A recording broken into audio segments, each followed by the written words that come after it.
Bom dia, Juarez. Bom dia, doutor Gleison. Tudo bem? Agora já são 10 horas, então acho que podemos ir iniciando, né? Importante deixar avisado aí para o pessoal que o evento vai ser gravado, então depois a gente vai disponibilizar esse evento também lá no site da MSH, para quem quiser vê-lo posteriormente. A doutora Marcele também está aí conosco, né? A doutora Marcele acho que já entrou também. Então, doutor Gleison, passo a palavra para ti, fique à vontade para iniciar o nosso evento, em seguida a gente continua. Perfeito. Bom, primeiramente gostaríamos de agradecer a presença de todos, né? Para quem não nos conhece, nós somos a Machado Schitz-Rec Advogados. Meu nome é Gleison, sou um dos sócios fundadores e trabalhamos de maneira muito forte hoje no ramo de concessionárias de veículos, né? Em especial hoje na área tributária, fazendo uma grande gestão tributária em mais de 250 grupos de concessionárias em todo o país, né? E após também a edição, né, da legislação que trouxe a obrigatoriedade da proteção de dados, a gente vem desenvolvendo um projeto bastante robusto também na parte de LGPD para um número grande de empresas e também para o ramo de concessionárias de veículos, que compõe aí boa parte da nossa carteira de clientes, tá? Nós temos, então, como head no escritório, como head de LGPD, o Juarez Fortes, que está aí conosco, tá? Que é um profissional, em seguida ele se apresenta, não é um advogado, mas sim com formação em TI, processos, enfim, ele fala um pouquinho mais dele em seguida. E a doutora Marcele, que é advogada especializada em Lei Geral de Proteção de Dados. Eu deixo a palavra com vocês, então, mais uma vez agradecendo a todos pela presença. Obrigado pelo tempo de vocês e vamos... Acho que a gente faz a exposição, né, Juarez? E depois abrimos espaço para quem tiver dúvida, fiquem bem à vontade, ou quem quiser após mesmo a live nos contatar, a gente está totalmente à disposição, tá bom? Fica à vontade, Juarez e Marcele. Perfeito, doutor Gleison, obrigado. Eu coloquei agora no chat do nosso evento o aviso de privacidade da MSH em relação a eventos, né, principalmente porque em eventos como esse há um compartilhamento da lista de participantes, então a gente acha importante ter essa informação também, que esse evento está sendo gravado, como eu já tinha falado inicialmente.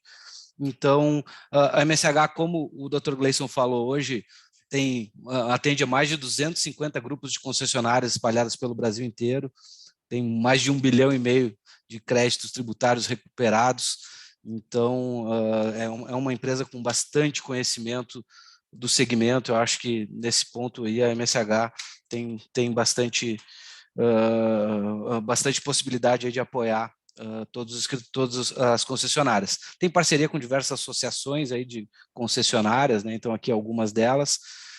Então quem sou eu? Eu sou Juarez, hoje eu sou Head de Privacidade e Proteção de Dados da MSH Advogados. Eu sou formado em Administração de Empresas, mas me especializei em Gestão e Governança de TI, tenho um MBA em Segurança da Informação, tenho feito agora uma pós-graduação em Direito Digital, tenho a formação de DPO pela CESPRO, do Rio Grande do Sul, mas tenho também vários outros certificados que estão aí expostos acima, e sou membro também da NPPD, que é a Associação Nacional dos Profissionais de Privacidade de Dados, e do IBRASPD, que é o Instituto Brasileiro de Segurança, Proteção e Privacidade de Dados. A doutora Marcele, eu não sei, ela já abriu a câmera? Não a vi aqui ainda. Já abriu a câmera aí. Bom dia. Doutora Marcele, por favor, se apresente. Pessoal, bom dia. Então, eu sou a Marcele, como o Dr. Gleison comentou, eu estou dedicada a esse projeto da LGPD dentro da MSH. Eu sou advogada especialista em proteção de dados, né? Tenho formação na área jurídica, graduada pela PUC do Rio Grande do Sul. Comecei a minha trajetória com o direito tributário e acabei avançando dentro da área de governança das empresas, né, e do planejamento estratégico, até chegar à questão de governança de dados, que é uma área que eu venho me dedicando junto com o MSH e o Juarez, desde que a lei foi implementada. Então, eu tenho também formação como DPO pela CESPRO e atuo junto ao Instituto Brasileiro de Governança Corporativa e Instituto de Relações Governamentais nessa linha da governança de dados e desse tema de privacidade.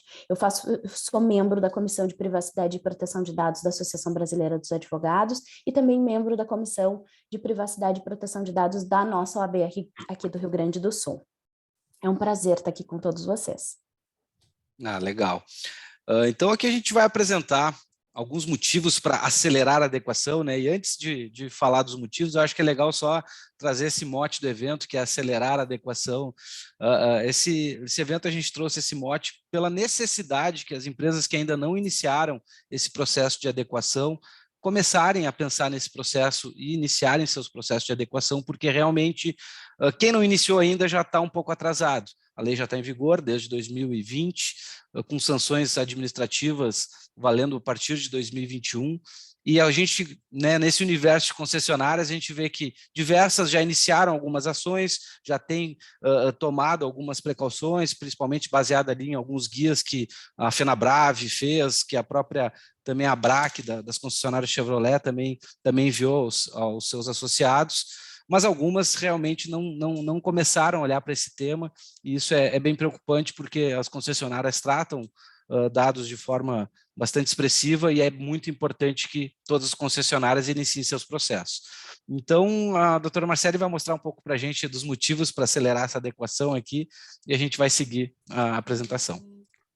Um dos motivos que a gente sempre pontua é o motivo legal, né? Primeiro, o cumprimento da legislação que está posta, que ela já está em vigor, mas também a gente já tem tido, né, demandas judiciais envolvendo o tema da LGPD, questionamentos em processos judiciais que não são especificamente de proteção de dados, mas que dentro dos pedidos há um questionamento sobre a LGPD, alguns processos trabalhistas em que dentro dos pedidos do reclamante há um questionamento em relação a como os dados do reclamante foram ou não tratados, mas vários processos, principalmente também de direito de consumo, né, do consumidor, questionando a relação de consumo, mas também a forma como os dados foram tratados. Então, cada vez mais esse tema vai permear processos judiciais e vai se consolidar uma jurisprudência com o entendimento dos tribunais também a respeito desse tema, né? E as empresas não estão hoje preparadas para fazer a sua defesa nesses processos no que tange ao ponto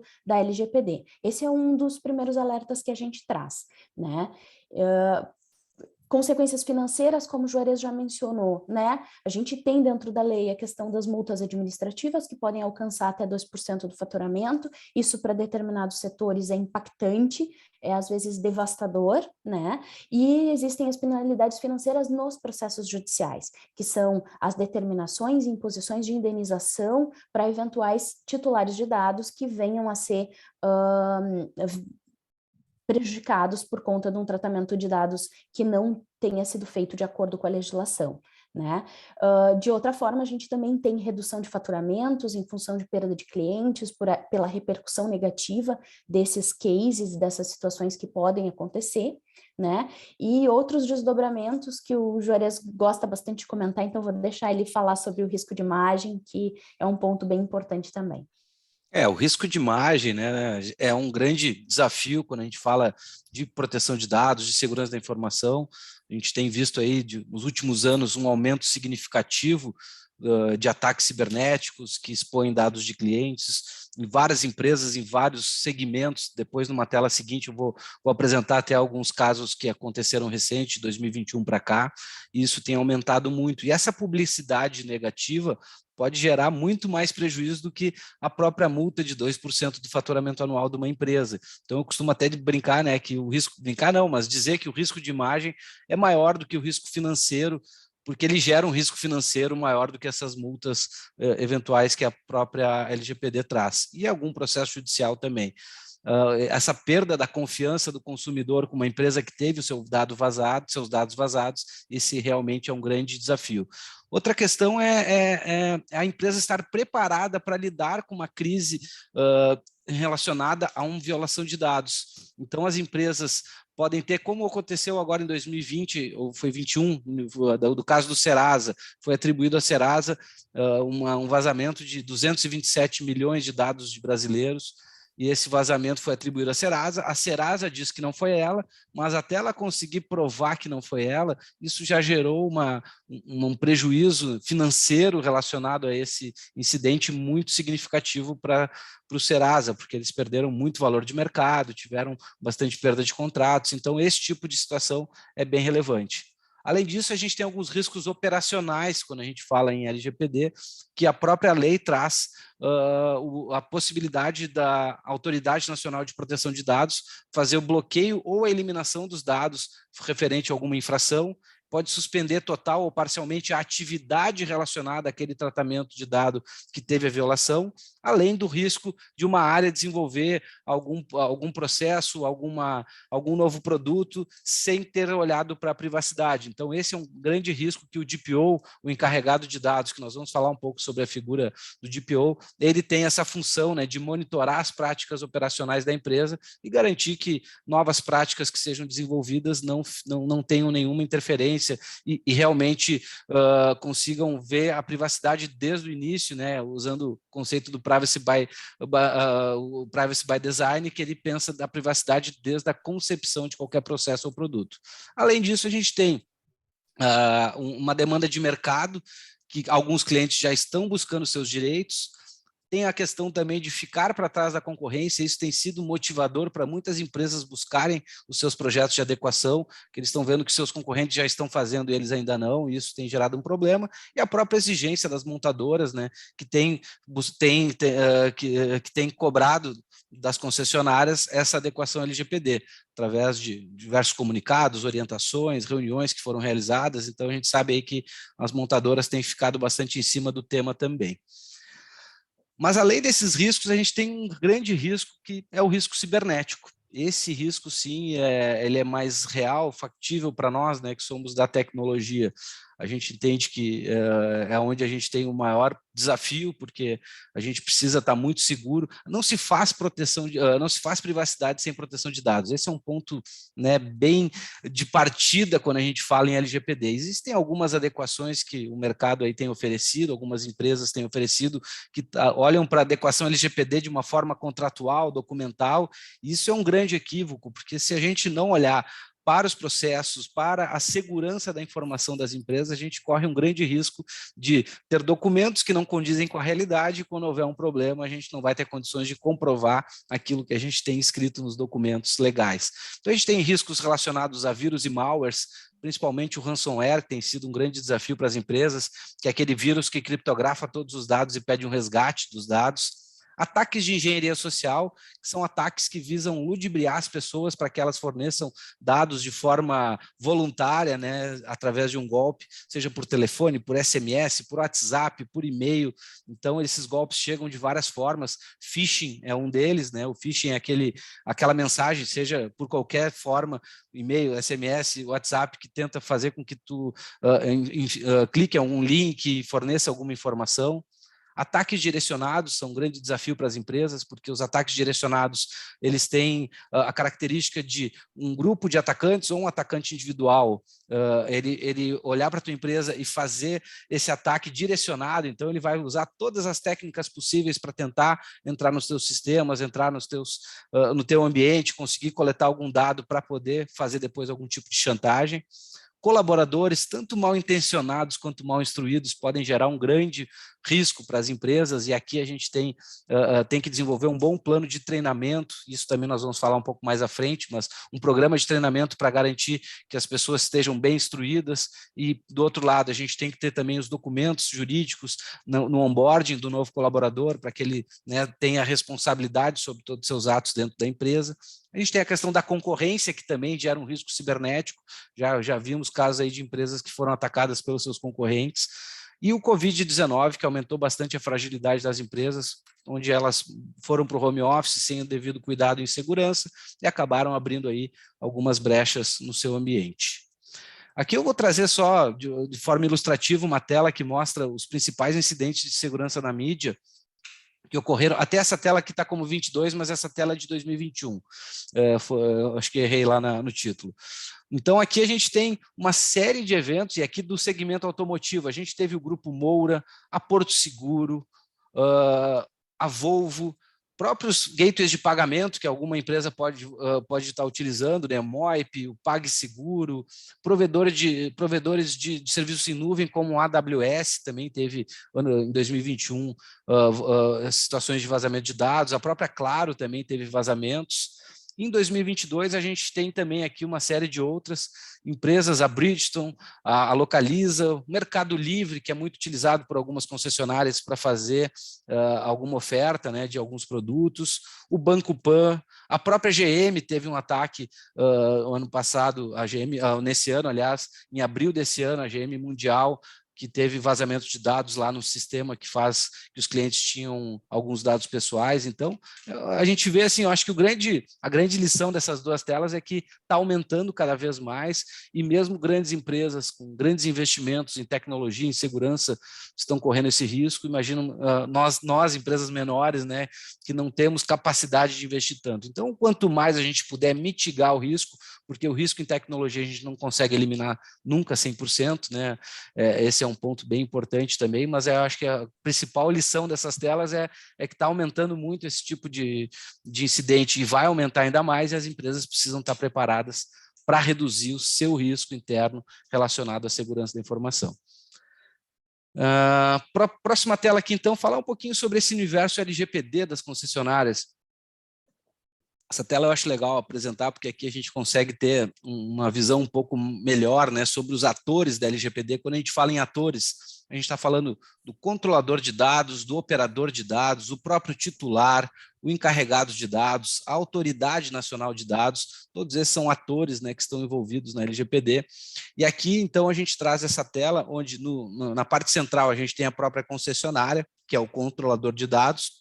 Em algumas operações de tratamento de dados, a concessionária ela pode ser até considerada um operador, mas na maioria das operações a concessionária ela é um controlador de dados, e a gente tem operações que tratam dados em todas as áreas. Algumas tratam dados mais críticos, outros menos críticos, algumas têm um volume de tratamento maior, outras menor, mas lá no RH, no marketing, no comercial, depois na próxima tela o Dr. Marcelli vai falar alguns pontos críticos dessas áreas e dados que são tratados nessas áreas, mas aqui a gente tem também no financeiro, no jurídico, na área de tecnologia e na operação das concessionárias, a gente tem bastante dados sendo tratado na área de vendas, na parte de serviços financeiros, essa troca de dados aí com operadores financeiros é bem relevante, na parte de serviços, né, toda a parte de agendamento de serviços, recall, garantias, a gente tem bastante dados sendo tratados nessa área.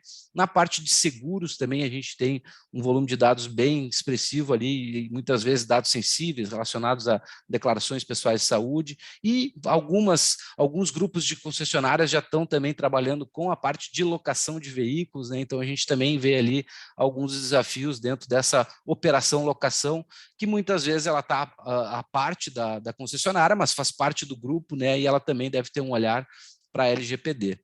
Do lado esquerdo são os titulares. Então, quem são os titulares de uma concessionária? A gente tem os próprios colaboradores e seus dependentes, e aqui a gente trata, nesse universo do RH, muitos dados sensíveis também, quando a gente está falando de dados de crianças e adolescentes, quando a gente está falando de dados relacionados a plano de saúde, dados relacionados a parte de atestado de saúde ocupacional, né, o admissional e também o demissional.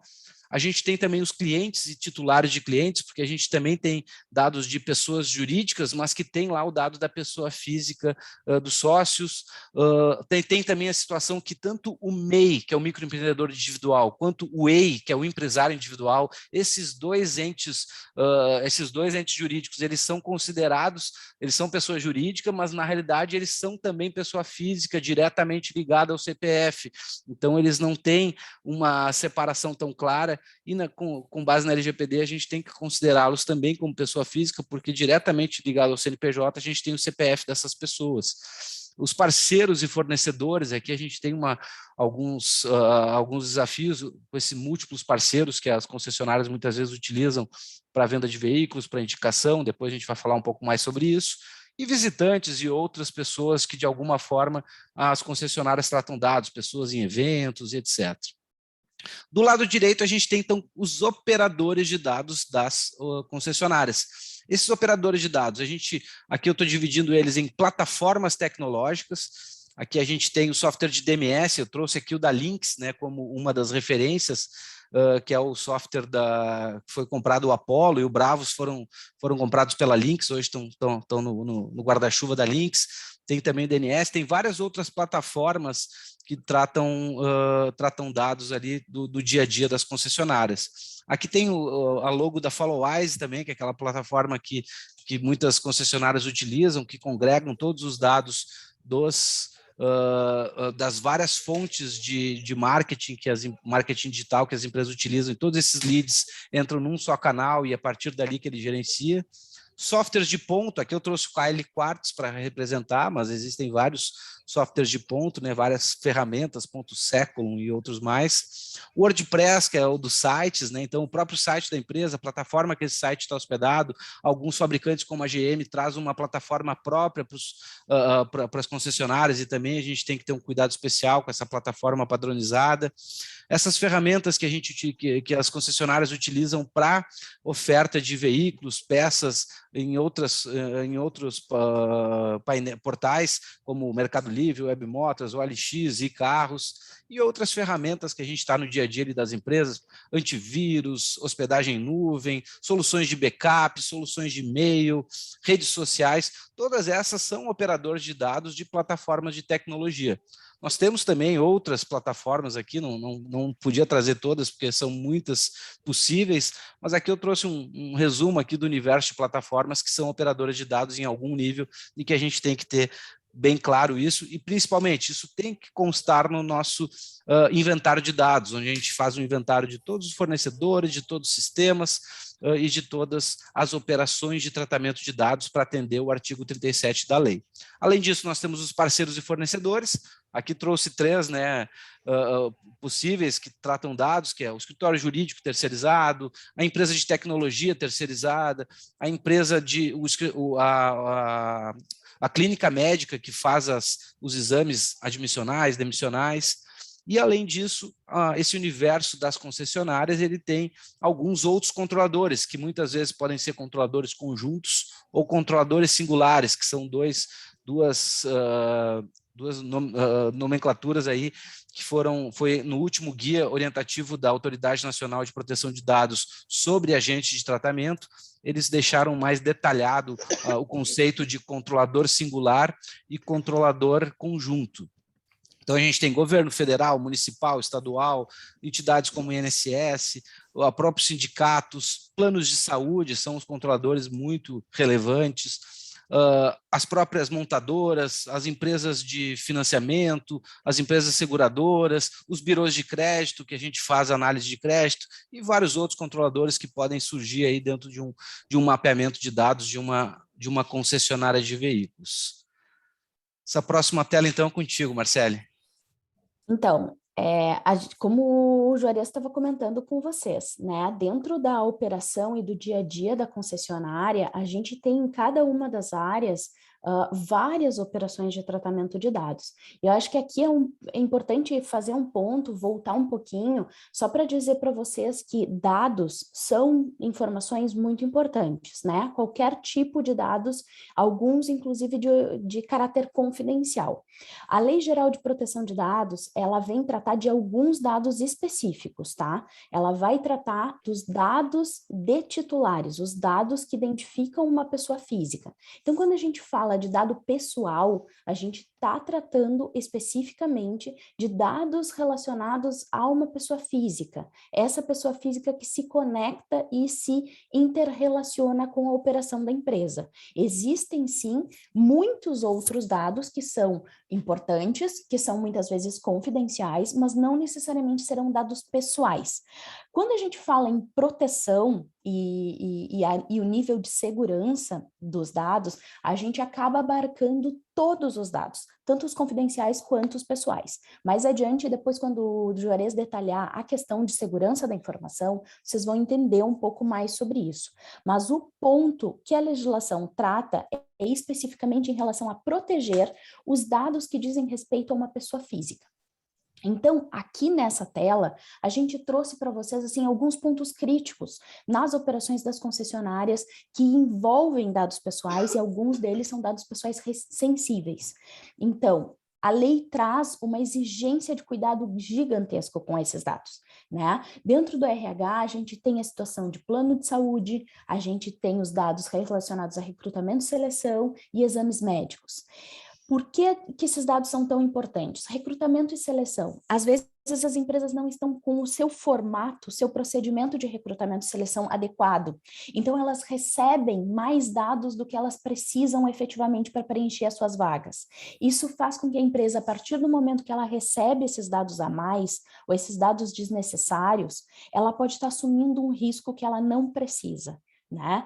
Em relação ao plano de saúde, a gente sabe que ao fornecer um plano de saúde para os funcionários, a empresa acaba ficando no meio do caminho entre o funcionário, que é o beneficiário do plano de saúde, e a empresa que fornece esse plano de saúde, né? Ou a cooperativa, enfim.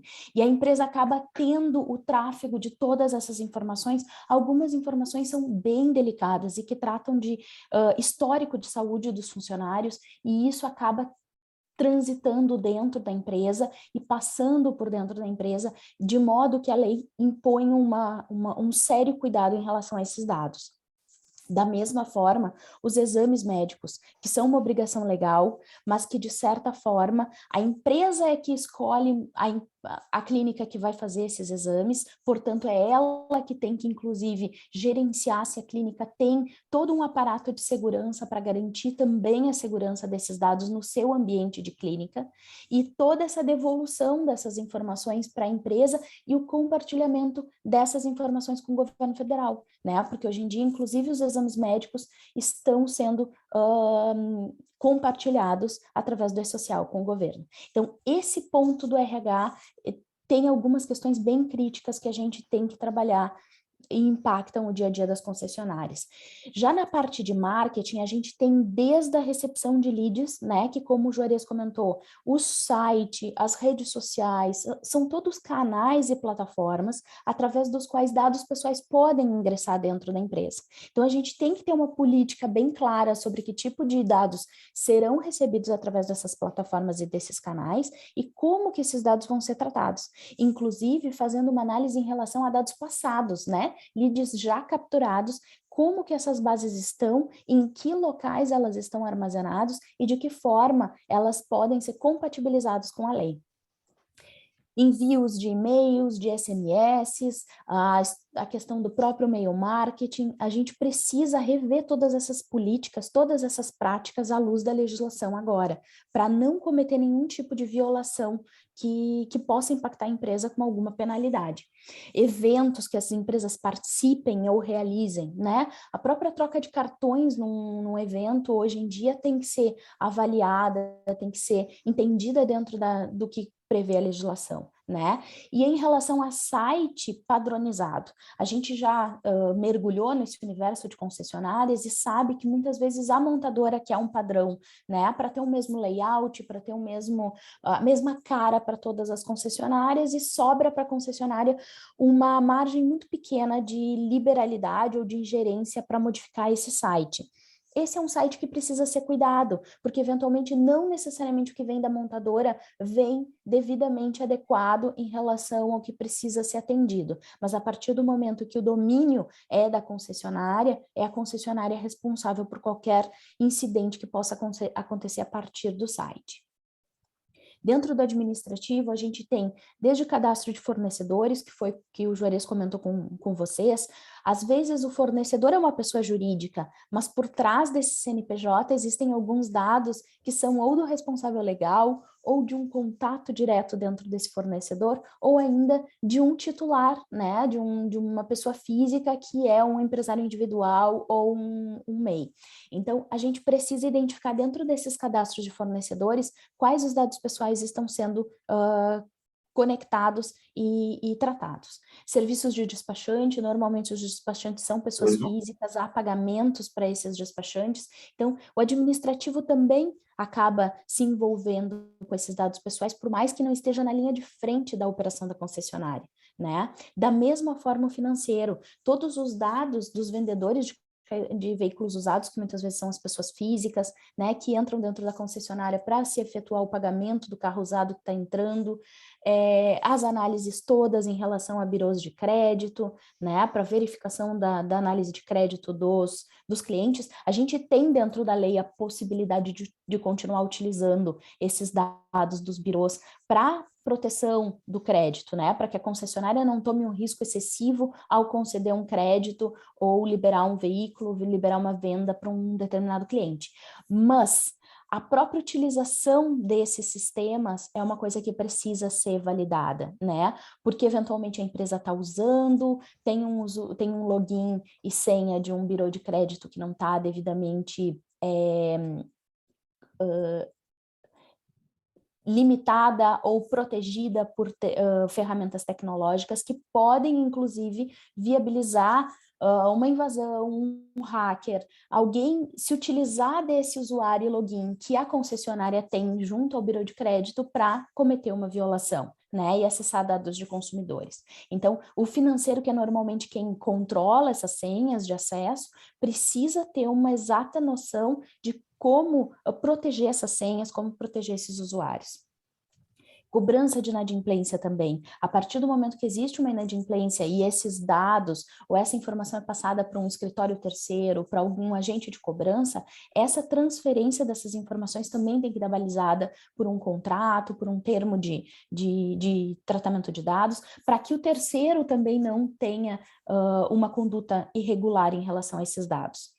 A gente tem, por exemplo, a atividade comercial, né, que tem uma prospecção ativa, tem a recepção no showroom, tem o aviso de venda da montadora, são uma série de atividades no comercial para impulsionar vendas, que muitas vezes a gente usa bases anteriores, que a gente usa dados de clientes, que a gente vai acessar um cliente que comprou um carro com a concessionária há um X tempo atrás, e a gente precisa verificar se esse cliente concedeu autorização para que fossem oferecidos novos serviços, novos produtos. Da mesma forma, o cliente que entra na concessionária para fazer uma visita, para conhecer o carro, para fazer um test drive, como que esses dados que estão sendo coletados para que ele conheça, que ele entre dentro do ambiente da concessionária, vão poder ser utilizados depois do ponto de vista comercial, né?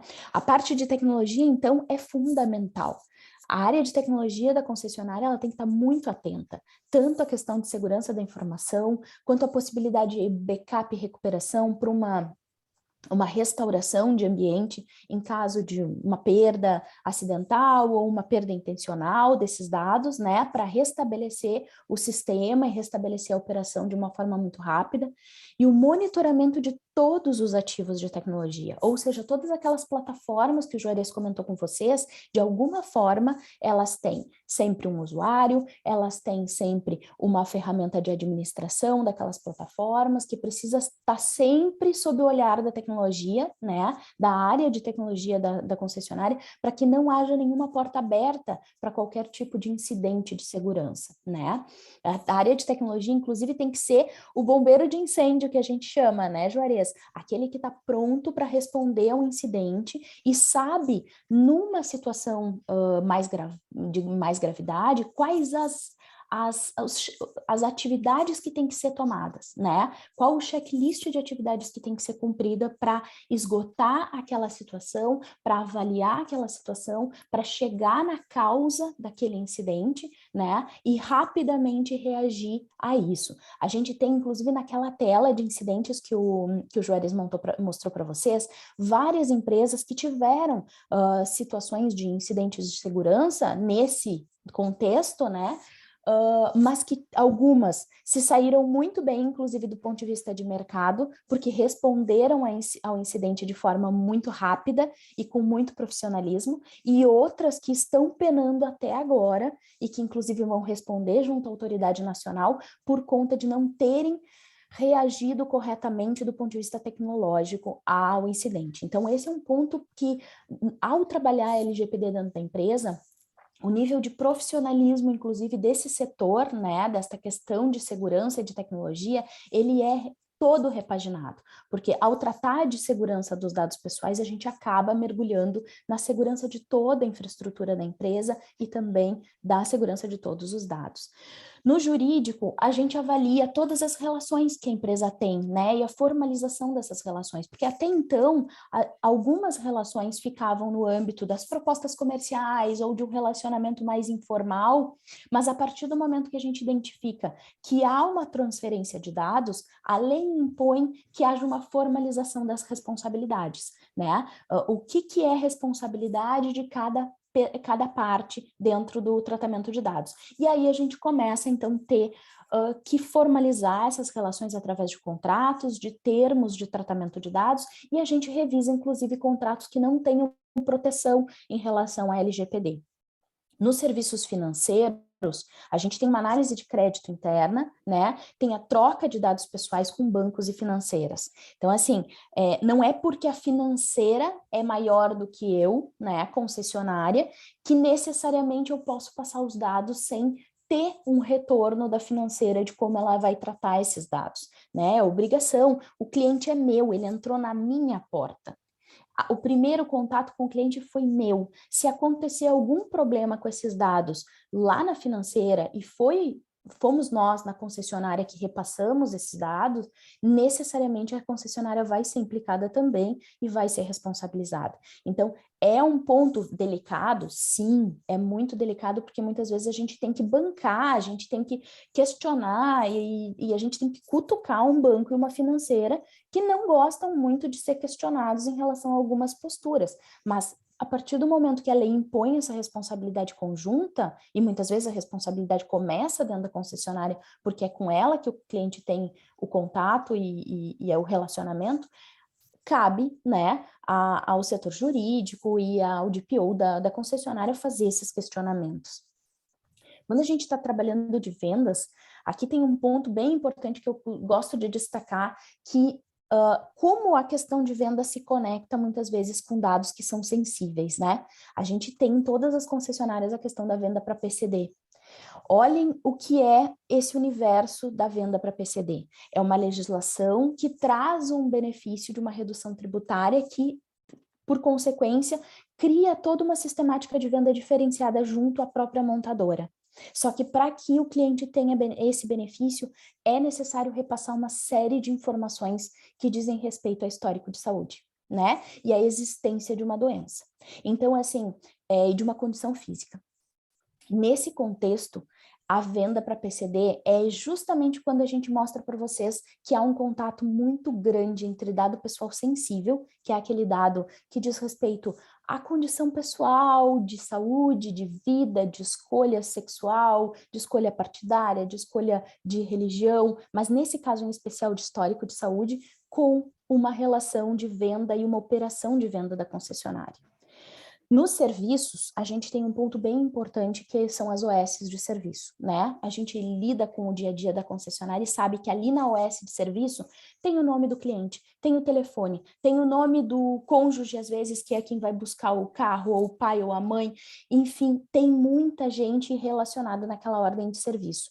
E essas ordens de serviço, às vezes, circulam dentro do setor de manutenção e da oficina, de forma um pouco, às vezes, sem uma restrição, sem um cuidado, está ali no documento impresso, e eventualmente isso pode cair, enfim, numa situação de esses dados irem parar num lugar não adequado.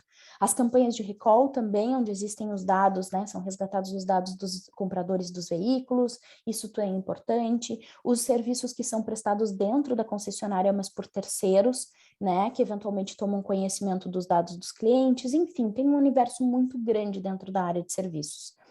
Com a parte de seguros, né, quando o cliente já sai com o carro segurado de dentro da concessionária, tem toda uma troca de informações com as seguradoras, né? O cliente tem que oferecer uma ciência, tem que apresentar uma ciência específica para essa troca de informações. Não é porque a gente está oferecendo esse serviço que a gente não precise cuidar da ciência e do consentimento do cliente em relação a esse compartilhamento de dados, e também as informações eventuais pessoais de saúde, né, que tenham que ser tratadas e transferidas para seguradoras. Em relação à parte de locação e atividade de locação, a troca de informações com seguradoras em caso de sinistro, análise de crédito e de viabilidade, né, de locação daquele carro para aquela pessoa física. Então, enfim, tem toda uma operação de análise ali que é realizada pela atividade de locação. Aqui a gente trouxe um grande mapa para vocês, né, de alguns pontos críticos de dentro das concessionárias, mas que eles já nos orientam e eles já nos indicam onde estão normalmente as principais operações de tratamento de dados que as concessionárias têm. E aí a gente faz um link com vocês para indicar que a lei trouxe uma obrigação de todas as empresas de fazer esse mapeamento das operações de tratamento de dados. Então, hoje, toda empresa deveria ter um grande relatório, né, de todas as operações de tratamento de dados que faz, onde recebe dados, onde coleta, para onde transfere, em que situações que movimenta esses dados, desde quem recebeu até para quem foi transferido esses dados. Esse mapeamento é uma obrigação legal, né, Juarez? Exato.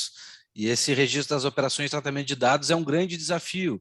Existem algumas abordagens possíveis, né? Existem algumas empresas que têm ofertado isso através de planilhas, que é uma possibilidade, mas acaba se tornando um grande desafio. Até já escrevi um artigo, lá no meu LinkedIn, vocês podem ver, eu já escrevi um artigo falando sobre justamente as dificuldades, né, os desafios de fazer o registro das operações de tratamento de dados via planilha.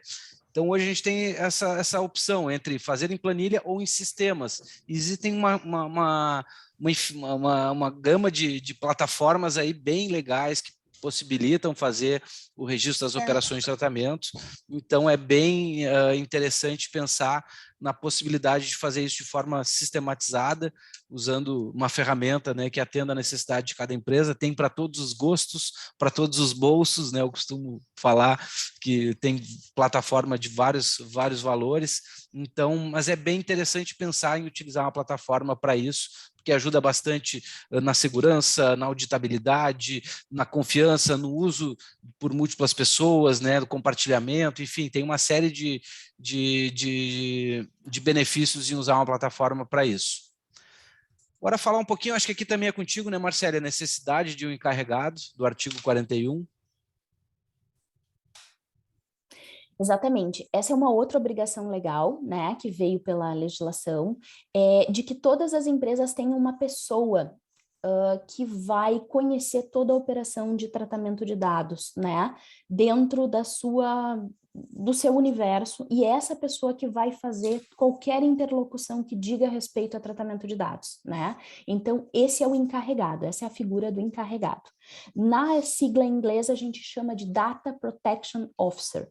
Ele é um executivo, uma pessoa, um officer, que está ali encarregado de gerenciar todas essas questões que dizem respeito a tratamento de dados dentro da empresa. A gente sinaliza sempre que é importantíssimo que seja uma pessoa que conheça muito bem a legislação e que conheça também todos os processos da empresa, e ao mesmo tempo alguém que saiba se interagir com o mercado e saber o que está sendo feito em outros setores ou dentro do próprio setor das concessionárias em termos de tratamento de dados de privacidade, para que, claro, a concessionária esteja sempre no update da informação, né?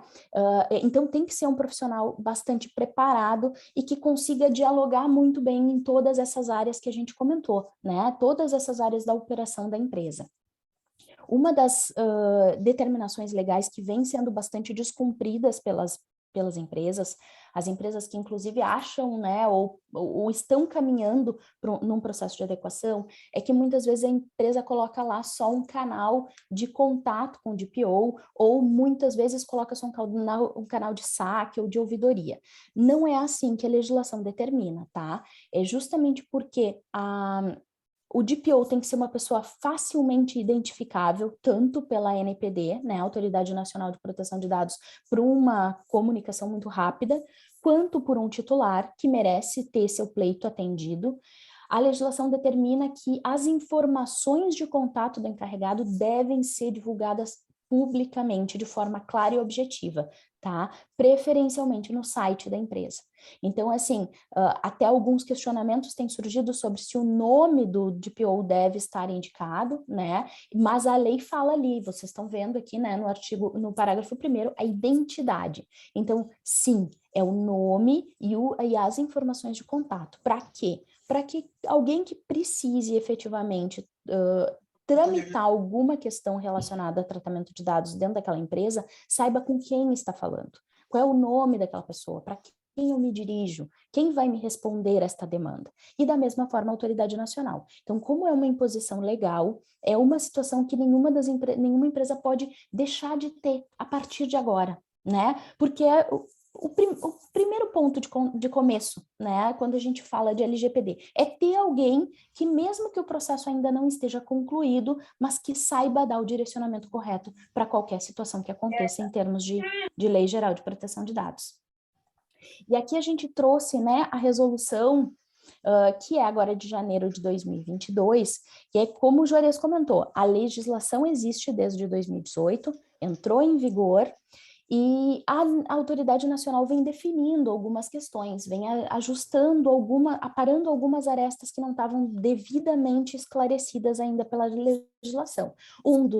Dos esclarecimentos foi realmente definir nome, denominação, amplitude de cada um dos agentes de proteção de dados, e essa resolução agora de janeiro de 2022 veio trazer o conceito de agente de tratamento de pequeno porte, né, que é a aplicação da lei para as empresas menores. Então, já ficou definido, né, que essa aplicação um pouco mais branda da legislação, ela vale para as empresas que têm faturamento anual até 4.800.000, né? Isso é mais ou menos trazer para o mesmo universo tributário, né, do que seriam as empresas sujeitas ao Simples Nacional, e também um ponto específico que essa resolução traz é tratar baixo volume de dados e com baixo risco. Ou seja, são as operações que efetivamente têm um tratamento de dados muito diminuto e que também tem um faturamento não tão expressivo. Por quê? Porque a lógica da lei é o contrário. Se eu tenho qualquer tipo de operação que traga um alto risco, né, por conta dos dados, o core business da empresa são os próprios dados, ou aquilo que ela faz depende muito daqueles dados, ou eu tenho um volume muito grande de dados tratados, eu não posso ter uma aplicação mais branda da lei. Eu tenho que efetivamente me adequar em toda a sua inteireza. E da mesma forma também uma empresa que ultrapasse esse patamar de faturamento, o que é entendido que ela tem capacidade financeira, né, de fazer uma adequação à legislação com bastante profundidade. Então, esses são os pontos, né, que a gente precisava comentar em relação a essa questão. É isso aí. E legal que a Marcele falou muito bem, né? O DPO ele tem que ser um profissional com conhecimento multidisciplinar, tem que ser uma pessoa que consiga transitar bem nas áreas da empresa, mas também se relacionar bem com o mercado, tem que conhecer lei. Então, ele é aquele cara que precisa atender, né, o tripé tecnologia, processos, pessoas e jurídico. Ele tem que ter realmente essa capacidade de conhecimento para conseguir fazer um bom trabalho. Eu já sou hoje, atualmente, DPO de 8 empresas, tenho me especializado bastante no assunto e é um serviço que, inclusive, aqui na MSH nós temos prestado de forma terceirizada para as concessionárias. Então, aqui eu trago quais são as atividades do DPO. Ele, no artigo 41, parágrafo 2, nós temos ali as obrigações legais, que são 4. Primeiro, se comunicar com os titulares, então atender os direitos dos titulares, sempre que um titular entrar em contato com a concessionária, é o DPO que é o responsável por responder. Ele também tem a obrigação legal de receber as comunicações da autoridade nacional e adotar providências. Então, caso haja qualquer tipo de comunicação com a empresa pela autoridade e que seja necessário alguma providência por parte da empresa, isso é feito pelo DPO.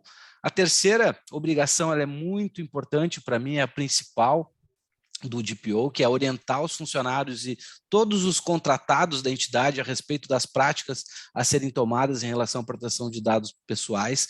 Então, esse é o ponto mais importante das atividades do DPO, uma vez que ele aqui tem a responsabilidade de indicar a todos os colaboradores e todas essas empresas e pessoas contratadas que de alguma forma tratem dados. Então, ele que é a pessoa responsável por toda essa orientação. E, por último, aí é uma obrigação legal mais ampla, que é executar as demais atribuições determinadas pelo controlador ou estabelecidas em normas complementares. Dentro do escopo de trabalho aqui da MSH, então a gente tem algumas tarefas, né, que a gente desenvolveu dentro do trabalho de DPO terceirizado.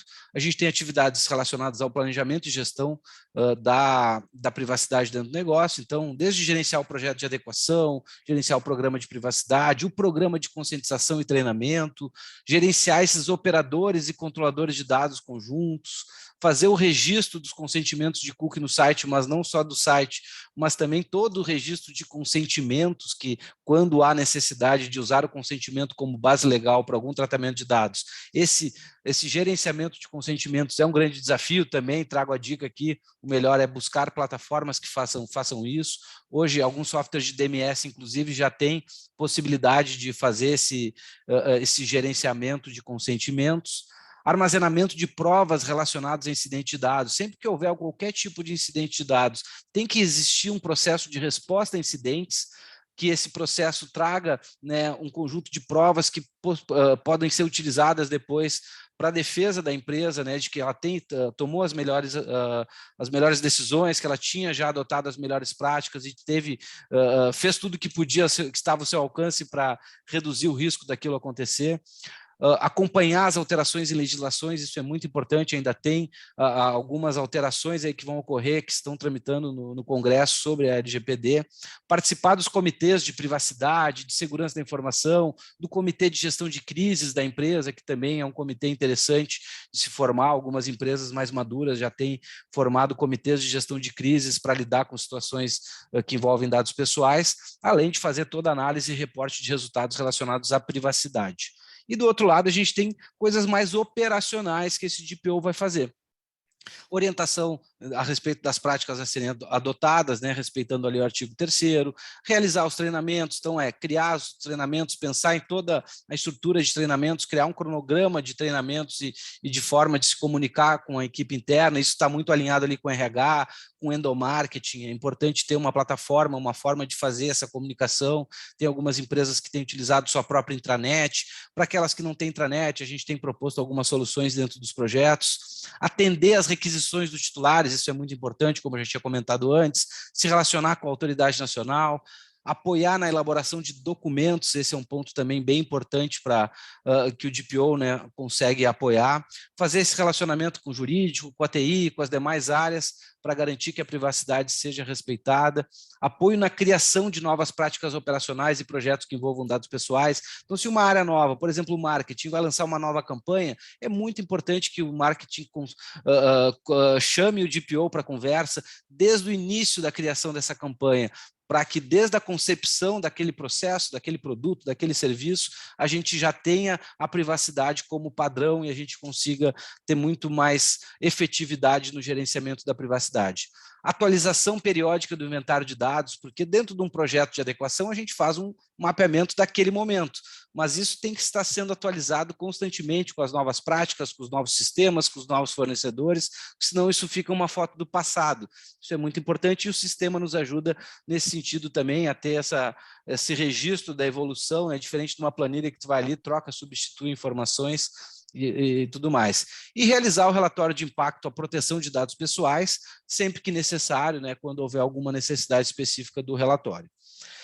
Falar um pouquinho sobre segurança da informação e LGPD. A gente tem uma necessidade, então, de garantir a segurança dos dados de ponta a ponta, dentro de todo o ciclo de vida dos dados do negócio. Então, a gente está falando de todas as etapas de tratamento de dados, desde a coleta, passando pelo processamento, análise, compartilhamento com terceiros, armazenamento, reutilização de dados para outras finalidades, a própria eliminação de dados, que não era uma preocupação das empresas antes da LGPD, e agora com a LGPD tem que existir a preocupação de tratar dados apenas para finalidades para as quais eles foram coletados, adequados a essas finalidades, e ao final desse tratamento, não havendo nenhum motivo para manter o dado, esse dado deve ser descartado. Então é muito importante. A LGPD ela traz só o artigo 7º, o capítulo 7º ali no artigo 46, em um parágrafo ela traz uma obrigação muito grande para as empresas no que diz respeito à segurança da informação, porque ela traz que os agentes de tratamento, né, tanto o controlador quanto o operador, devem adotar as medidas de segurança técnicas e administrativas aptas a proteger os dados pessoais de acessos não autorizados e situações acidentais ou ilícitas de destruição, perda, alteração, comunicação ou qualquer outra forma de tratamento inadequado ou ilícito. Então, é um parágrafo que traz uma responsabilidade muito grande, porque como a empresa vai conseguir, né, atender que ela vai garantir que esses dados vão estar protegidos de acessos não autorizados, de situações acidentais, ilícitas, qualquer forma de tratamento inadequado? A gente tem que utilizar melhores práticas no mercado. Uma delas é a estratégia de defesa em profundidade, onde a gente vai ter camadas de segurança e, a partir dessas camadas de segurança, a gente vai conseguir ampliar a segurança da informação do negócio, tendo provas, inclusive legais, para eventuais problemas aí que possam vir a ocorrer com dados. Então, a gente tem essa primeira camada de políticas, procedimentos e conscientização, que é uma camada onde a gente trata as pessoas, onde a gente tem, né, todos os colaboradores, terceiros envolvidos. Depois a gente tem a segurança física, que é a segurança, a sala onde está o servidor, o acesso ao computador, né, do funcionário, o acesso de segurança física mesmo, controle de acesso a instalações. A gente tem uma série de controles de segurança física. Depois segurança de perímetro, a gente está falando mais de um firewall, seguranças lógicas, né, daquele perímetro da empresa, então do ambiente local. Só que hoje segurança do perímetro com home office, com esses trabalhos híbridos, se tornou um desafio, porque não existe mais um perímetro fechado. As concessionárias ainda têm essa característica de ser muito mais presencial o trabalho. Existe um perímetro a ser protegido, mas em alguns casos, dependendo do cenário da concessionária, tem funcionário home office, tem outras localidades, então o perímetro deixou de ser uma coisa tão simples, né, de considerar.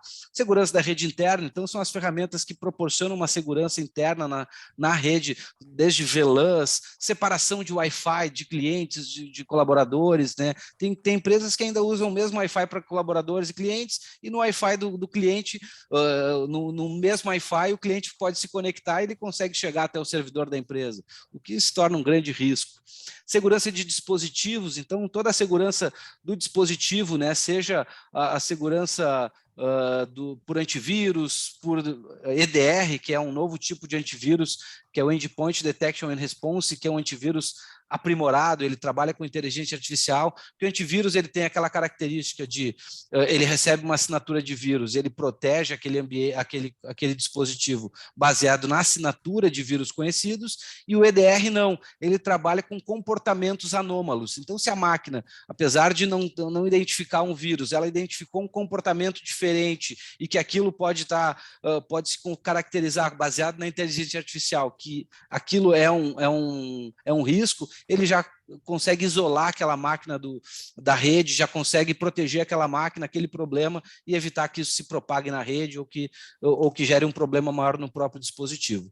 Segurança de aplicações, isso é muito importante, a Marcele falou durante o treinamento, da parte que ela estava falando dos cuidados, né, que nós temos que ter, birôs de crédito, outras plataformas que a gente coloca dados pessoais ou que a gente extrai dados pessoais, usar senhas complexas, ter múltiplo fator de autenticação sempre que possível, que é aquela segunda autenticação, seja por SMS, por um aplicativo autenticador, seja por envio de e-mail com um código de autenticação, mas é muito importante utilizar o múltiplo fator de autenticação em qualquer aplicação web. A gente precisa ter uma segurança das aplicações também em nível de banco de dados, que esses bancos de dados sejam criptografados, que utilizem o OWASP. O OWASP é um conjunto de melhores práticas do desenvolvimento de código seguro. Então, a gente tem que cobrar aquele desenvolvedor daquela aplicação. Aqui, meu amigo, você utiliza o OWASP, você atende pelo menos as 10 maiores vulnerabilidades críticas que estão lá no top 10 do OWASP. O OWASP é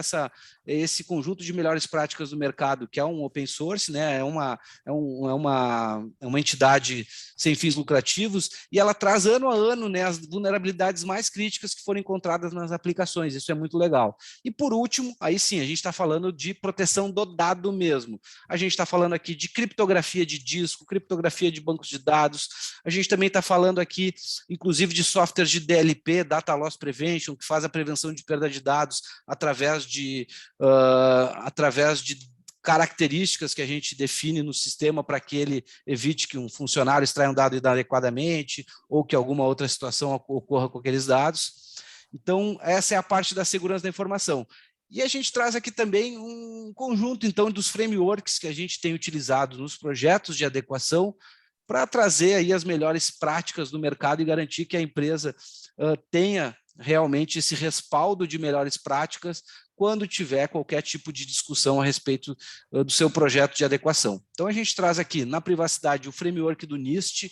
Para quem não conhece, o NIST é o órgão americano de padrões de tecnologia do governo americano, que ele traz padrões para vários itens em tecnologia. O framework de privacidade ele é muito bom, ele traz uma forma de tu fazer todo o trabalho de adequação baseado nesse framework. Então, tem lá diversos controles que a gente tem que passar por eles, que a gente vai conseguir chegar aí num resultado bem satisfatório.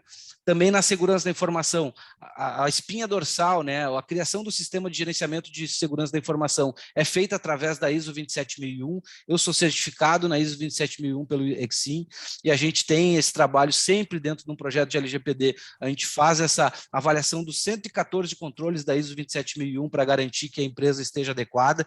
Agora já saiu uma atualização da ISO 27002, porque a 27001 ela é uma ISO que traz a diretriz. A 27002 é como fazer.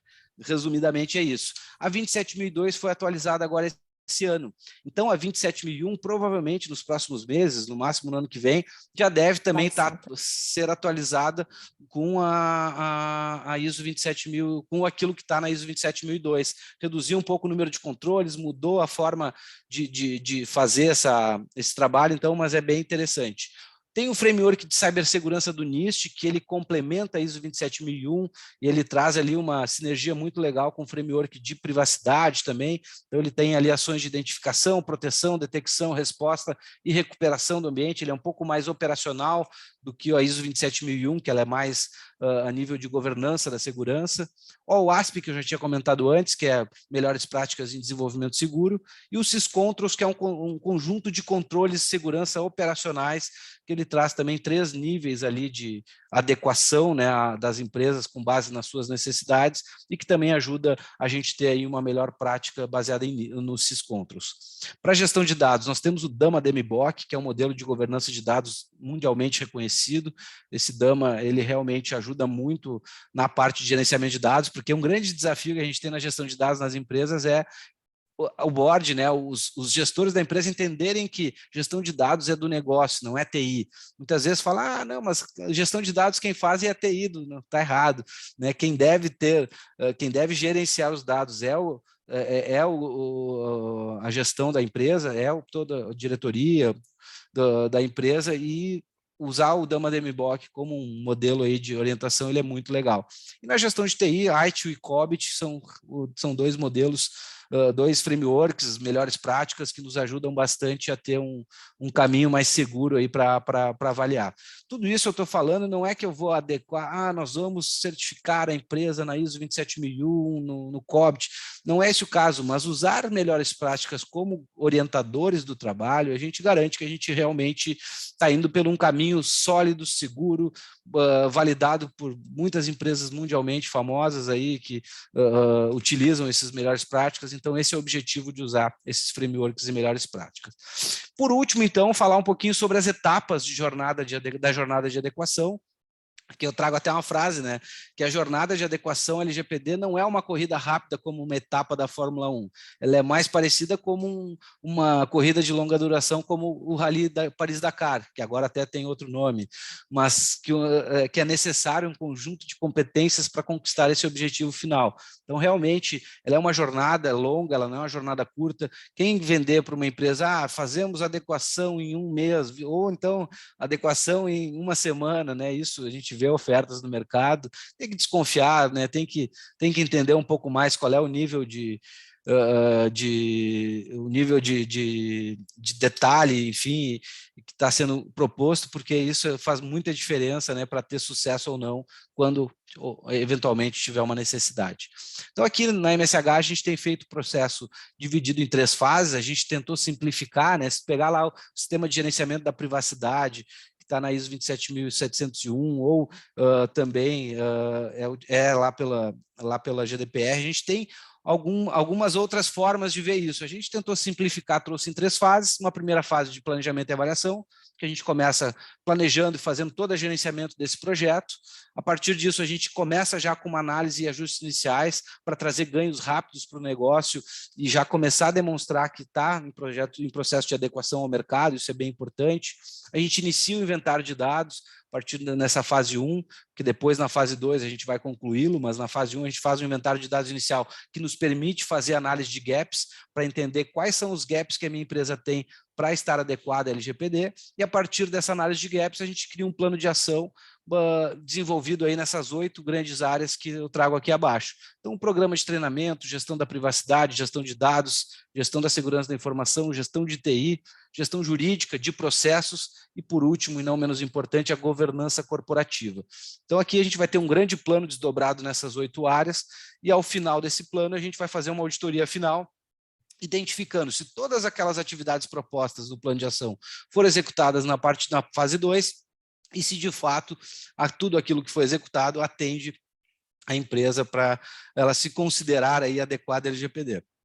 E depois disso, a gente ainda ajuda a empresa a criar indicadores de acompanhamento do seu negócio em relação à privacidade. A gente pode prestar também uma consultoria em TI e segurança da informação para que a empresa possa implantar os projetos que foram propostos, né? Eventualmente a empresa não tem ali um conhecimento muito avançado sobre alguns pontos, precisa de uma ajuda. O treinamento ao DPO interno a gente também faz quando a empresa opta por ter um encarregado de dados interno, destacar uma pessoa interna. Então a gente treina esse DPO para todos aqueles processos que a gente adequou, a gente apresentou para a empresa, e a gente acompanha, né, depois de finalizado esse projeto, 6 meses após a implantação. Quanto tempo demora um projeto desse? Esse projeto ele pode demorar de 6 meses a 1 ano, 1 ano e meio, não descarto até 2 anos, dependendo da complexidade, do tamanho e do andamento, né? Depende muito da disponibilidade da empresa, das pessoas da empresa a participarem, porque a gente precisa de muita participação da empresa nesse processo. Esse processo não é feito por um consultor terceirizado de forma sozinha, a gente, pelo contrário, o processo é feito a 4 mãos, né? A empresa de consultoria e o cliente, ele tem que estar muito envolvido. Depois disso, a gente tem a operação da privacidade, que quem vai ser responsável é o DPO, que ele vai fazer, como eu falei lá naquela outra tela, vai ter ações relacionadas à gestão da privacidade, suporte e continuidade e práticas operacionais da empresa. E aqui, então, para finalizar, o nosso escopo de trabalho aqui na MSH, a gente oferece serviços multidisciplinares especializados para as concessionárias de veículo para adequação LGPD. Então, a gente tem adequação LGPD nessas 3 fases que eu apresentei anteriormente. Nós temos o serviço de DPO terceirizado e também podemos fazer auditoria LGPD, validando se o projeto que já foi implantado ou que está sendo implantado internamente atende ou não a LGPD. Enfim, a gente consegue fazer essa auditoria de forma separada, né, não só dentro do projeto. Qualquer contato conosco sobre LGPD, fiquem à vontade para mandar e-mail para lgpd@msh.adv.br, que a gente prontamente aí vai atendê-los, tá bom? Até deixa eu ver no chat, não sei se teve alguma pergunta, se alguém quiser fazer uma pergunta, eu sei que já passamos um pouquinho do tempo aqui, né? Já são 11h08, mas se alguém tiver alguma pergunta e quiser colocar ali no chat, fiquem à vontade. O nosso tempo está à disposição de vocês, né? Exato, exato. Boa. Nós acabamos ultrapassando porque a matéria é bastante densa, né? Não tem como falar desse tema sem entrar em algumas questões bem específicas e principalmente, né, já entrando no universo das concessionárias, explorando toda essa questão das boas práticas, mas fiquem à vontade, a gente está aqui à disposição para seguir conversando com quem tiver interesse e precisar aprofundar mais algum tema.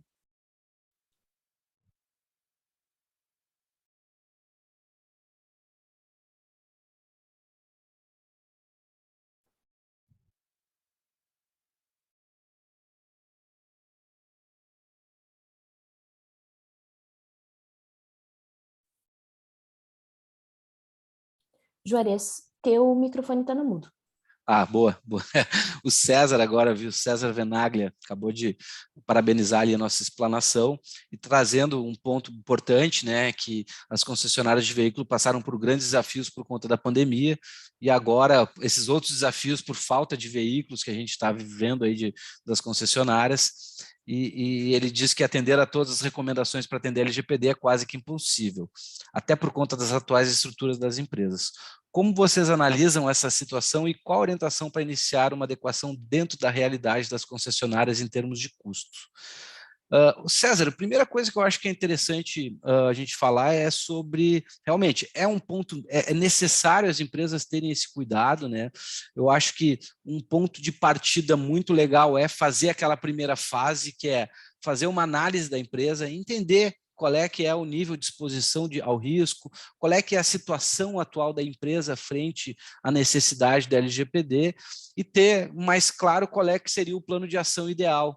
Então, essa análise, a gente, inclusive, a MSH pode fazer essa fase 1 de planejamento e avaliação de forma separada, né? Hoje a gente entrega o projeto completo de ponta a ponta, ou a gente pode fazer ele por fases de acordo com a realidade de cada empresa. Eu já tive contato com algumas concessionárias que os gestores da concessionária estão lá desde 2019, 2020, lendo a lei, estudando, fazendo cursos, e eles internamente estão tentando fazer já ações e fizeram muitas ações legais para melhorar os seus processos com tratamento de dados. Então, para aquelas empresas que já tiveram esse cuidado desde o início, a gente vê que eles já estão mais à frente, porque muitas coisas que a gente poderia vir a propor num projeto de adequação, essas empresas já fizeram por conta própria e ficou muito legal. Então, a gente tem que entender assim, o estágio de cada empresa, né, para entender. Mas, realmente, concordo contigo, César, o custo de um projeto de adequação pode ser um grande desafio, principalmente quando a gente fala, né, de um projeto completo e de um projeto consistente, porque vocês vão ver aí empresas que estão oferecendo a implantação LGPD a 5, 10 mil reais. Então, é difícil comparar, né, um projeto que vai lá e te entrega um kit de documento e vai lá e te vira, com um projeto que de fato entra na empresa do cliente. Marcelo, algum comentário sobre essa pergunta do César? Eu também estava no mudo. Eu gosto, tem uma frase que eu gosto muito que diz o seguinte: o caminho se faz ao caminhar, né? Tem muitas das nossas tarefas e das nossas missões, e não diz respeito só à LGPD, mas toda a decisão estratégica dentro da empresa, que o importante é decidir pelo caminhar, né? Se a gente vai dar passos mais rápidos ou passos mais longos, isso vai depender efetivamente, né, de uma disponibilidade de recursos financeiros, materiais, de recursos humanos, enfim, tem tantas coisas que podem impactar o cronograma desse planejamento.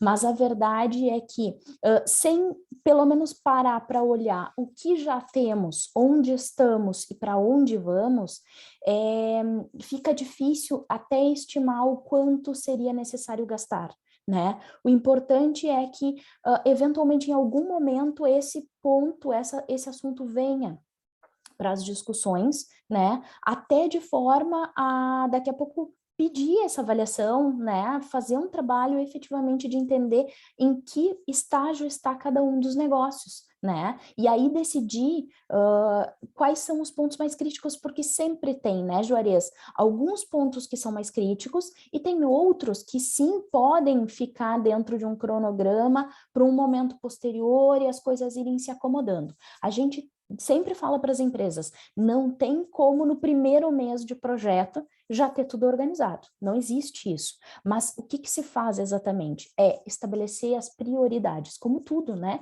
Tudo que a gente quer alcançar, a gente precisa estabelecer as prioridades e aí dando sequência e encaixando as outras situações dentro de um cronograma. E já respondendo também a pergunta do Alberto, que eu acho que é importantíssima, né? Que é como conscientizar a empresa da necessidade de adequá-la à lei. A gente trabalha muito a nível de governança, e esse é um dos meus papéis aqui dentro desse projeto, que é fazer com que esse tema da privacidade de dados, da proteção, caminhe em todas as esferas da empresa. Mas sim, a gente precisa, né, conscientizar principalmente a alta direção em relação a esse tema. E eu acho que um dos principais pontos, né, que chama atenção é trazer à tona, né, o risco de mercado que as empresas estão sujeitas. Aquele slide que eu comentei com vocês, que a gente trouxe ali os principais pontos críticos, é para ser o grande, né, onde estão ali as maiores deficiências, as maiores fragilidades da operação das concessionárias, e com certeza qualquer diretor, né, que tenha um pouco mais que consiga parar, tirar um tempinho para olhar essa tela, ele vai ver a intersecção disso dentro da operação, né? O CEO consegue ter essa noção e, ao mesmo tempo, a gente também pode ajudar dentro do mapeamento de risco a trazer a informação concreta de qual é o grau de risco que a operação está correndo, e isso pode ser circularizado e deve ser circularizado, inclusive com o conselho de administração, o board, se a empresa assim tiver, né? Ou o conselho de sócios, porque a partir do momento que surgir a possibilidade de um dano, né, e esse dano se torna financeiro ou se torna de reputação e pode trazer uma consequência impactante para o negócio do ponto de vista de geração de receita ou então de diminuição dessa receita, isso impacta em tudo, né? Impacta inclusive na capacidade na perenidade da própria empresa. E até o José Lopes agora, o José Lopes Ramos, entendo que a conscientização tem que ser top-down e aplicar um plano de maturidade de processo que faz parte do plano de ação, de uma ação na empresa sem custo. A questão só da conscientização top-down, José Lopes, é que tu está falando já sobre a conscientização dos colaboradores sobre o tema, mas eu acho que a pergunta do Alberto foi anterior a essa, né? Como a gente conscientiza a empresa, os gestores, né, da empresa, que ela deve fazer adequação. Então, realmente, a pergunta do Alberto é muito pertinente. Eu acho que esse ponto que a Marcele trouxe, de mostrar para o gestor que ele pode ter uma perda financeira relevante por conta de não se adequar. Por exemplo, uma situação bem prática, como é que, pergunta para a empresa, lá para o gestor, como é que a gente vai atender um titular de dados quando ele fizer uma solicitação? De que forma a gente vai responder isso? Ou se a gente tiver um incidente aqui, como é que a gente vai comunicar à Autoridade Nacional de Proteção de Dados, que é uma obrigação da lei, né? Quando a empresa tem um incidente de vazamento, ela comunicar. Como é que a gente vai comunicar sem ter feito essa adequação à LGPD? Como é que eu vou ter instrumentos para dizer que eu estava... Então, o prejuízo que ela vai ter financeiro em decorrência de não se adequar, muitas vezes é muito maior, na maioria dos casos, né, do que não fazer nada. Então, começar entendendo o seu momento, eu acho que esse é bem importante, porque depois de entender qual é o seu momento em relação à LGPD, como é que estão as práticas, criar esse plano de ação, aí sim tu vai ter uma noção melhor de custo para executar tudo. O custo de avaliação existe, mas ele não é um custo, né, tão relevante para uma concessionária. Eu acho que é bem importante isso, né, Marcelo? Eu acho que sim, e as questões bem práticas, assim, se vem uma reclamação via rede social, né, que um cliente pediu uma informação sobre os seus dados na concessionária, a concessionária não respondeu a tempo, não respondeu a contento. Isso viraliza, isso torna, causa um impacto de imagem. Uma reclamação de um cliente junto à ouvidoria da montadora, indicando que teve seus dados repassados e que alguém está ligando ou alguma situação está acontecendo. Ou um contato de um cliente, de uma pessoa que eventualmente nem é cliente, olha, tive conhecimento que vocês estavam usando meus dados, vou levar isso no Procon, vou levar... Então, assim, tem várias repercussões, várias situações do dia a dia que podem acontecer e que a partir de agora começam a implicar um risco grande, né? E é um risco que ele começa a ficar perigoso a partir do momento que tu não tem exatamente a noção de como a operação vai controlar essas situações e vai responder a essa operação. A partir do momento em que a gente traz isso de forma bem concreta para um gestor, é muito difícil o gestor não se sentir impactado, porque o negócio de uma concessionária é venda, é imagem, é reputação no mercado. Então, tudo que se faz dentro da concessionária é para vender veículos e vender serviços, né? E para isso a gente precisa ter um bom nome no mercado. E essas ações, elas, na verdade, reverberam tanto positivamente quanto, né, as omissões reverberam negativamente em relação à reputação.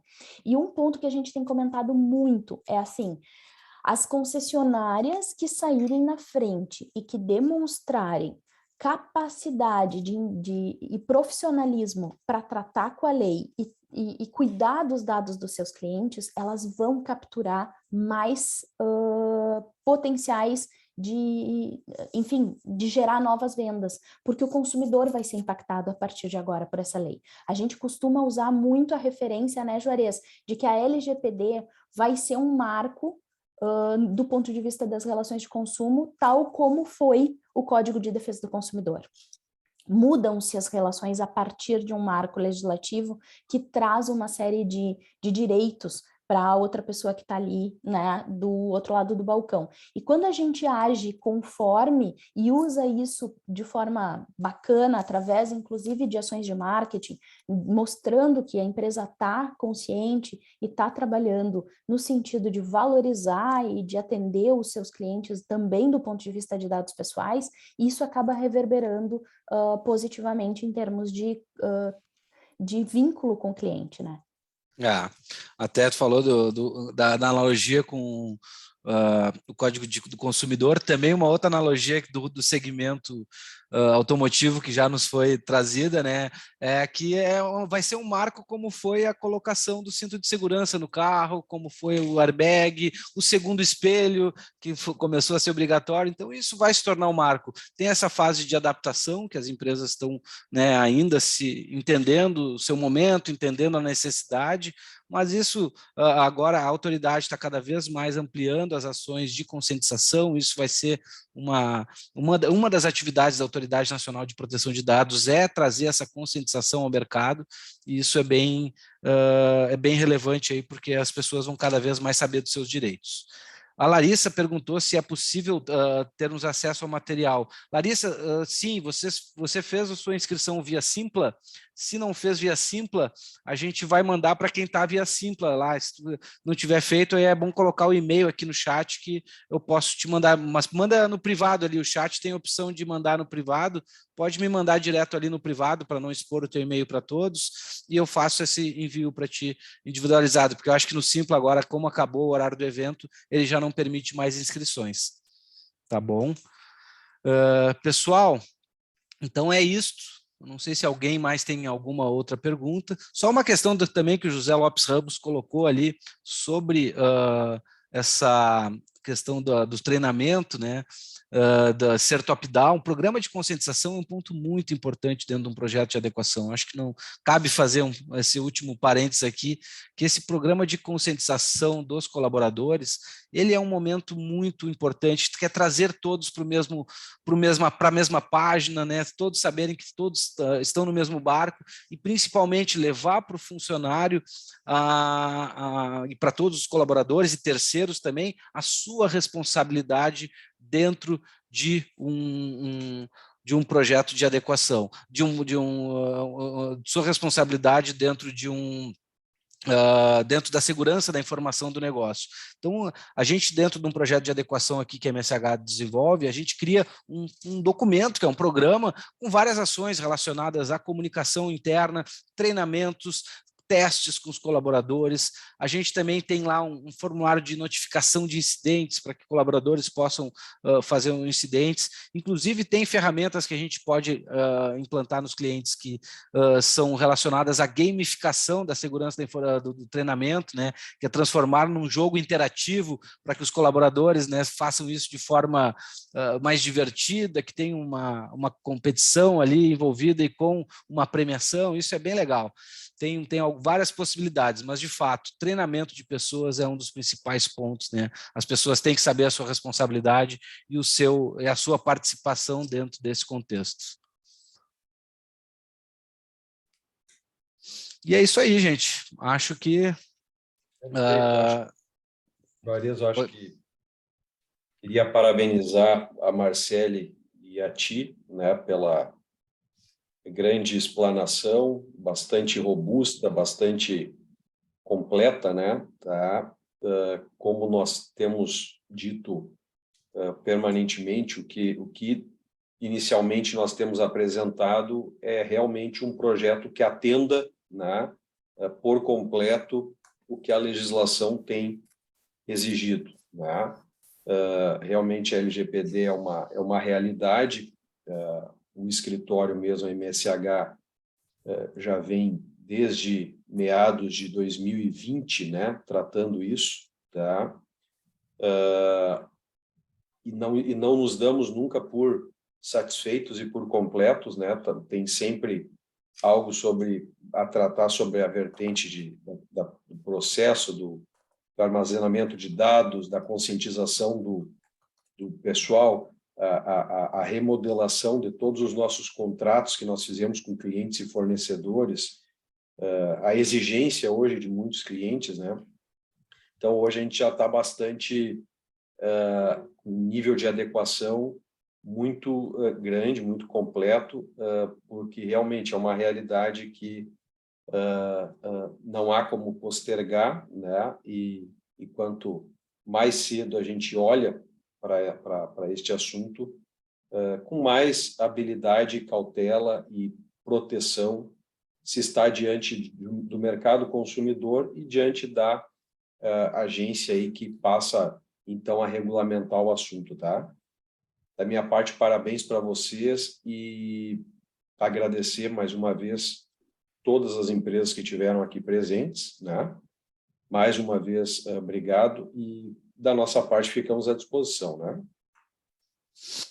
Legal. Só avisando aqui, o César me mandou uma mensagem no direct falando que ele não recebeu o material lá no Simpla. A gente não disponibilizou mesmo antes do evento, porque a gente queria, né, surpreender vocês com esse material antes e depois a gente disponibiliza. Mas, César, fica tranquilo que a gente vai enviar sim, tá? Pode deixar.